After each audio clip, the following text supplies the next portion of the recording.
Bonjour à tous, bienvenue dans cette nouvelle vidéo. Aujourd'hui, présentation d'une Aprilia RSV 1000R de 2003.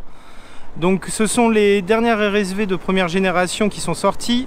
Elles ont un avantage comparé aux 2002, 2001 et celles qui sont sorties en 98. Déjà, la première chose, c'est l'apparition de la fourche Öhlins Nix 20 avec freinage radial et les jantes OZ forgées qui ont donc les inscriptions sur les jantes comme la RSV 1000 2004 Factory que j'avais filmé. Ce sont les mêmes jantes. Pour différencier donc des jantes première génération axiale et des jantes radiales, ça va être au niveau de la valve. Sur les versions radiales, la valve est coudée à 90 degrés et sur les versions axiales, la valve est droite. C'est un petit tips si jamais un jour vous cherchez.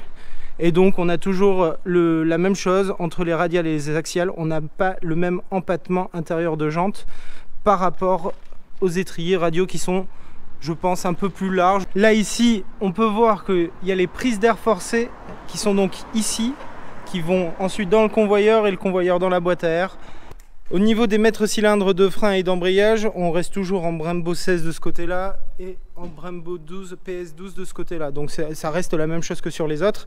Les RSV 2003 en fait ont la même coque arrière parce que Aprilia a fait n'importe quoi sur les coques arrière. L'avant a pas trop changé entre 2001 et 2003. L'avant n'a pas trop changé, mais par contre sur toutes les années, on a une coque arrière qui est différente. Et là en fait les Tuono ont donc pris les coques arrière de la RSV 1000 2003 et pour moi c'est les plus belles coques arrière parce que le capot de selle il est vraiment magnifique. Putain, mais c'est le gars avec la Golf de tout à l'heure. Alors en 2003 il y a eu quelques changements au niveau du moteur. Donc déjà la boîte a été rallongée sur les 3 premiers rapports. La puissance est passée de 128 à 130 chevaux. Ensuite qu'est-ce qu'on a d'autre? C'est tout pour les modifications qui ont été apportées par rapport aux années d'avant. Après on a l'esthétique qui a été légèrement modifiée. Ce qu'on a d'origine sur cette version, ça va être du carbone. Alors on a le garde-boue, donc ça c'est les garde-boue des secondes générations radio. Comparé au mien, le mien il est beaucoup plus fin ici. Et vous voyez là ils sont beaucoup plus larges. Et ce sont les mêmes garde-boue qui sont montés sur les Gen 2, RSV Gen 2. Ensuite on a les écopes de face avant qui sont en carbone d'origine. Bon, elle a une bulle Air Max, mais bon, ça c'est parce qu'il aime bien le tuning.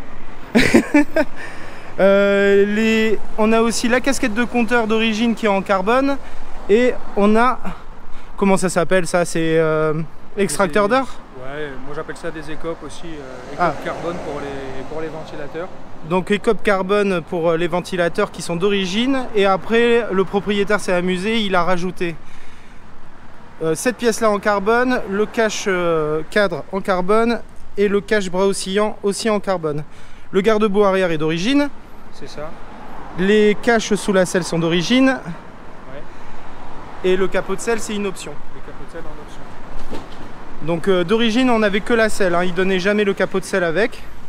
Ensuite, beaucoup de personnes l'appellent Troy Corser, mais en fait c'est pas une Troy Corser. Les Troy Corser n'ont pas existé.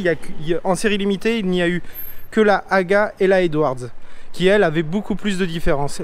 En fait c'est juste une RSV jaune et tout le monde l'appelle Troy Bellis parce qu'en 2002 toutes les RSV 2002 sur la bulle avaient un autocollant Troy Bellis et peu importe le coloris, ça a été vérifié et c'est sûr, hein. Donc c'est pas une Troy Bellis mais elle a le coloris Troy Bellis. Les vrais Troy Bellis elles vont avoir déjà c'est des 2002 donc avec une coque arrière différente, pas de rouge sur le sabot en bas. Le petit RSV qui est différent des 2002 etc. parce que normalement sur les 2002-2001 il y a toujours RSV et le 1000 qui est rajouté en bas et là ils ont retiré le 1000 et c'est beaucoup plus beau je trouve.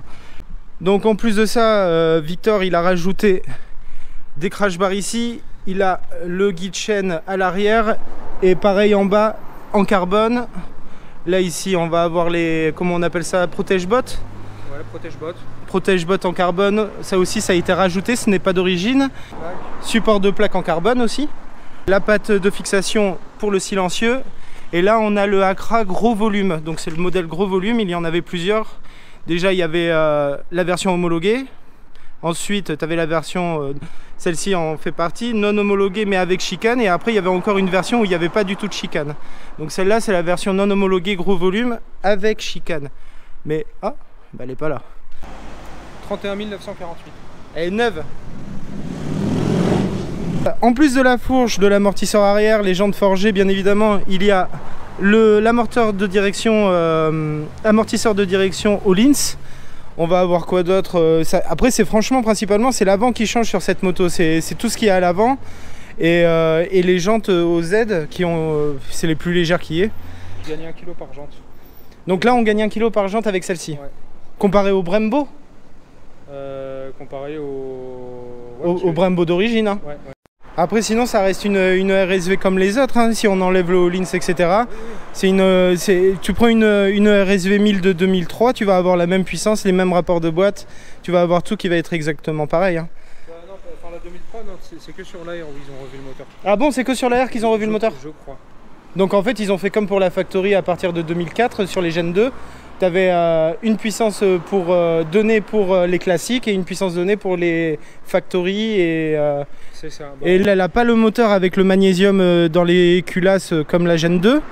Elle a encore le bloc basique, donc c'est un RP. Par contre, malgré le fait qu'elle soit en Öhlins avec les jantes forgées, etc., elle est quand même donnée pour 187 kg à vide.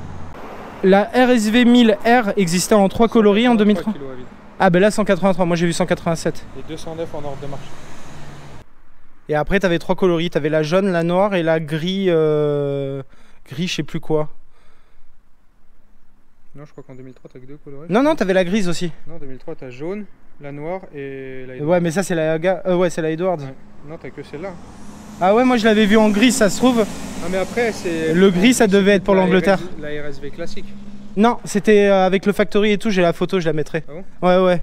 Après, de toute façon, les 3 quarts, elles sont noires. Hein. Franchement, les 3 quarts sont noirs et les jeunes, il y en a très peu. Hein. Tout le monde dit que c'est une phase limitée, série limitée, etc. Mais ça n'a jamais existé. Hein. Les 2 seules éditions limitées qu'on a eues sur Gen 1, ça va être la Aga et la Edwards. Mais bon.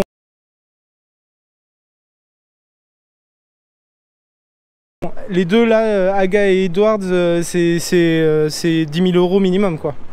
Et surtout que la Edwards en plus elle a l'injecteur en 57 mm avec la boîte à air ouverte d'origine et le double accra qui était donné dans un carton à côté. Ouais, moi celle-là c'est une injection, c'est toujours en 51 mm. Ouais, toi t'es en 51. La moto on a fait une grosse révision dessus au mois de juin ou juillet, je sais plus. On a fait la grosse révision dessus avec le kitchen, les plaquettes. Vidange d'huile, nettoyage des filtres à air, liquide de refroidissement, on a tout fait. Hein. Donc là, maintenant elle est en 42-16 avec une chaîne, elle est magnifique d'ailleurs cette chaîne, elle a été très bien posée. Couronne bimatière aluminium et acier et la marque c'est Superprox, voilà. La protection de cadre et protection de bras oscillants, ça a été posé par Aprilia à l'achat de la moto neuve. Oui. Donc je ne suis pas persuadé que ce soit des pièces d'origine, mais ça a été posé par Aprilia avec la facture d'origine sur la facture d'achat. De toute façon, tu le vois directement que c'est pas... Là, il suffit de regarder ici, vous voyez la différence de trame de carbone entre celle-ci et celle-ci. On voit bien, ça c'est du 100% origine. On voit bien que c'est pas du tout la même trame de carbone, etc. Même le brillant n'est pas le même. Après ça, c'est encore autre chose. Parce que là, ici, vous voyez, il y a presque plus de brillant. Et pareil, le vernis sur le garde-boue avant, il est presque plus là. Mais en même temps, c'est une bécane, elle a 20 ans comme la mienne. Elle a 20 ans cette année. Donc ça, c'est prévu de refaire vernir tous les carbones. Après, bon, c'est vrai qu'on voit que les carbones vieillissent pas pareil. Parce que les protections de cadre et de bras oscillants ont été posées... sur la moto neuve, donc ils ont le même âge que le reste de carbone. C'est juste qu'après, voilà, les finitions sont peut-être pas les mêmes et ça n'a pas vieilli pareil. On va prendre quelques clichés, on va essayer de se rapprocher sur les détails du kit déco maintenant. Donc ici vous avez le Lion Aprilia, petit RSV 1000. Là ici ce qui est bien, c'est le petit détail du kit déco qui part sur les écopes. Regardez, ça c'est joli ça. Waouh, ça c'est beau ça. Avec le sabot qui est jaune et qui ensuite passe au rouge avec l'écriture Aprilia, le petit RSV, le petit autocollant IP, ici petit kit déco, tac. Les 3 bandes sur le réservoir. Le petit autocollant World Championships. Ici, petit kit déco ici. La coque arrière, là, le seul truc que je trouve un peu dommage, c'est que la coque arrière, le noir chez Aprilia, ils ont vraiment du mal, j'ai l'impression. Parce que tu vois, il n'est pas aussi brillant que tout le reste du jaune. Ici d'ailleurs aussi, on a une petite protection de réservoir, ça doit être pour les jambes, pour éviter que ça frotte trop. La protection de réservoir de ceinture, là, pour jaune, avec le petit Aprilia Racing. Donc, j'ai remis les clignotants d'origine aussi. Ah oui. Parce que c'était des clignotants LED quand j'ai acheté la moto et voilà. Et en plus en clignotant d'origine avant-arrière. Et en plus avec les coquilles orange. Hein. Donc comme quoi, c'est vraiment un puriste quoi. Pareil à l'avant. Plus de l'Acra, la seule différence par rapport à l'origine, ça va être que là-dedans, il a un petit filtre Cayenne et je crois que tu as même le restricteur, on l'a pas retiré le restricteur qui est dans le, tu sais, dans le manchon d'admission là. Non, on l'avait pas enlevé, donc elle est vraiment d'origine.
Merci à Victor d'avoir bien voulu présenter sa moto sur la chaîne. N'hésitez pas à vous abonner, n'hésitez pas à suivre les 2 comptes Instagram MotoAtom et Alexis33. Laissez un commentaire, etc. J'espère que la vidéo vous a plu et à plus tard. Tchuss!